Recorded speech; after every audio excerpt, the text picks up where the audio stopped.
بسم اللہ الرحمن الرحیم۔ اصل بات سے میں اقبال انجوا ناظرین، ہم آزاد کشمیر کے خطے کے اندر جو 2023 میں صورتحال رہی اور خاص کر کے جو موجودہ وزیر اعظم چودھری انوار الحق کے زیر نگرانی سارا سلسلہ ہوا، اس پہ ایک بات کریں گے کہ اگر ہم یہ کہیں کہ آزاد کشمیر 2023 میں جو اپریل سے پہلے پرامن چل رہا تھا، بہت سی امیدیں تھیں، بہت سے سیاسی فیصلے ہو رہے تھے اور ایک یہ کہا جا رہا تھا کہ یہاں پہ ایک سیاسی استحکام ہے، بہت سے لوگوں کو فریڈم آف سپیچ تھی، بہت سے لوگوں کو یہ امید تھی کہ ہم اپنی سرمایہ کاری کر کے اس ملک کو، اس خطے کو بہتر کریں گے۔ لیکن اچانک پھر یہاں پہ رجیم چینج ہوئی، سردار تنویر الیاس کی حکومت کو ختم کر کے، ہٹا کر، عدم اعتماد کے ذریعے ختم کر کے پھر چودھری انوار الحق کو یہاں براجمان کیا گیا۔ چودھری انوار الحق صاحب کے آتے ہی آزاد کشمیر کے اندر یہ کہا جائے کہ جلسے، جلوس، ریلیاں، احتجاج اور اس طرح کے جو سلسلے تھے وہ شروع ہو گئے۔ بہت زیادہ جو اس میں آزاد کشمیر کے اندر جو سوچ تھی وہ چینج ہوئی، لوگ پاکستان مخالف ہوئے، جن کا نظریہ پاکستان کے حق میں تھا وہ نوجوان بھی پاکستان کے مخالف ہو گئے۔ وہ بات جو کئی دہائیوں سے نوجوان اسٹوڈنٹ، یونیورسٹی کے، کالجز کے یا عام آدمی پاکستان کے حوالے سے سننا نہیں چاہتا تھا یا سمجھنا نہیں چاہتا تھا، اس انوار الحق صاحب کی حکومت کے دوران صرف بجلی کے بل زیادہ آنے پر اور پھر اس پہ حکومت کا جو عوام مخالف بیانیہ تھا، اس کے بعد اس طرح سے سٹینڈ لیا عوام نے کہ سب کچھ سامنے آ کر بے نقاب ہو گیا۔ لوگوں نے اپنی زمینوں سے کھمبے اکھاڑنا شروع کر دیے، لوگوں نے بجلی کے بل جلانے شروع کر دیے، پانی میں بہانا شروع کر دیے۔ امن کمیٹی کے حوالے سے جو آزاد کشمیر کے اندر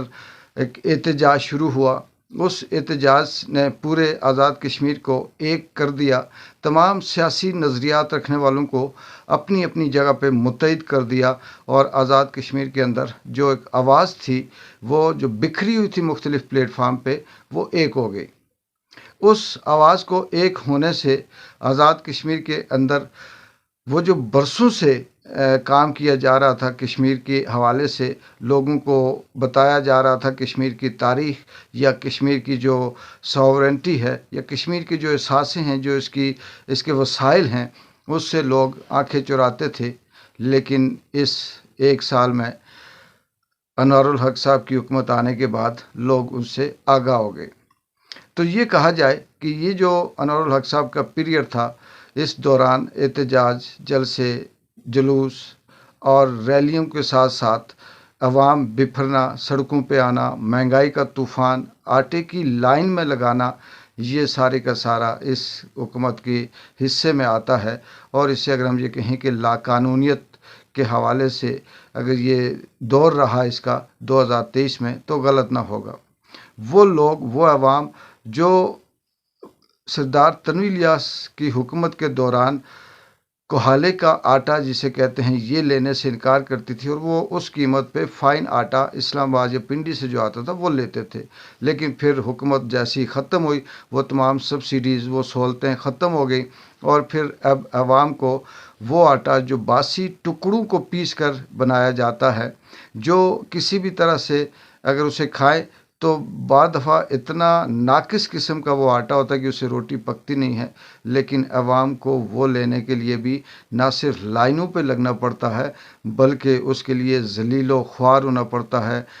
ٹرکوں کے پیچھے لٹکنا پڑتا ہے، ٹرکوں کو رستے میں روکنا پڑتا ہے، اور جو آٹے کے ڈیلر ہیں ان کی دکانوں پہ ایسے لگتا ہے جیسے حملہ ہو گیا۔ یہ مہربانیاں ساری موجودہ چودھری انوار الحق صاحب کی حکومت کی، انتظامیہ کی، ان کے جو یہاں پہ قانون ہے، پالیسیز ہیں، ان کی ہیں۔ اگر ہم یہ کہیں کہ یہ بہت بڑی نااہلی ہے چودھری انوار الحق کے دور حکومت کی کہ وہ عوام کو مناسب سہولتیں نہیں دے سکے، آٹے کی سہولتیں نہیں دے سکے، بنیادی زندگی کی جو سہولیات ہے وہ نہیں دے سکے، جو وزراء جن کو انہوں نے پورٹ فولیو دیے ان کے فنڈ انہوں نے روکے ہوئے ہیں وہ نہیں دے سکے، یہاں تک کہ جو بلدیاتی الیکشن ہوئے تھے اس میں جو لوکل کونسلر تھے ان کے جو فنڈ وہ انہوں نے روکے ہوئے ہیں وہ نہیں دے سکے۔ خود چودھری انوار الحق صاحب کی اپنا بیان ہے کہ اگر ہم لوکل کونسلر کو اگر فنڈ دیں گے تو ہم کیا کریں گے۔ چودھری صاحب، آپ کا کام فنڈ لینا یا پالیسی لینا نہیں ہے، آپ کا کام سکیم کھانا نہیں ہے، آپ کا کام اسمبلی کے اندر بیٹھ کر قانون سازی کرنا ہے، آپ کا کام عوام کے مسائل کو حل کرنا ہے، آپ کا کام عوام کے جو بے روزگار ہیں ان کے روزگار کے لیے کچھ پلاننگ سوچنا ہے، آپ کا کام اس خطے کا جو متنازع حصہ ہے اس کے اوپر دنیا کے ساتھ روابط قائم کرنا ہے، آپ کا کام جو تھانے کچہری کے اندر عام لوگوں کو انصاف نہیں مل رہا ان کو انصاف دلانا ہے، آپ کا کام یہ نہیں ہے کہ لوکل کونسلر کا فنڈ آپ کھا لیں یا آپ پھر موجیں کرتے پھریں، عیاشیاں کرتے پھریں۔ تو اس حوالے سے یہ کہا جا سکتا ہے کہ آزاد کشمیر کے اندر چودھری انوار الحق صاحب کا 2023 بالکل مکمل طور پر فلاپ رہا، کسی قسم کی اس کے اندر کوئی قانون، کوئی پالیسی، کوئی اصول، کوئی رول آف لا، یا پھر یہ کہہ سکتے ہیں کہ یہاں اس معاشرے کے اندر جو ادارے ہیں جو کام کر رہے ہیں وہ بے لگام ہیں اور کوئی چیک اینڈ بیلنس نہیں ہے۔ اور اسی چیز کو مد نظر رکھتے ہوئے یہ ناکام ترین جو دور تھا مسلط کیا گیا انوار الحق صاحب کا، یہ 2023 کے اختتام تک جاری ہے۔ دیکھتے ہیں 2024 میں کیا تبدیلیاں آتی ہیں اور انوار الحق صاحب کے دور کو کس طرح سے وہ بہتر کرتے ہیں یا پھر اسی فسطائیت کو، اسی طرح کے ظلم جبر کو جاری رکھتے ہیں۔ ایسے بے شمار کیسز ہیں جو یہ دیکھ کر لگتا ہے کہ کشمیر کے اندر بھی بالکل وہی صورتحال پیدا ہونے جا رہی ہے جو پاکستان کے اندر موجود ہے، جس کے اندر کوئی قانون، کوئی رول، کوئی پالیسی یا کوئی کہیں بھی کوئی انسانیت یہ نہیں نظر آتی، فسطائیت ہی فسطائیت ہے۔ اقبال جنجوع کو اگلے ویلاگ تک اجازت دیں۔ اللہ حافظ۔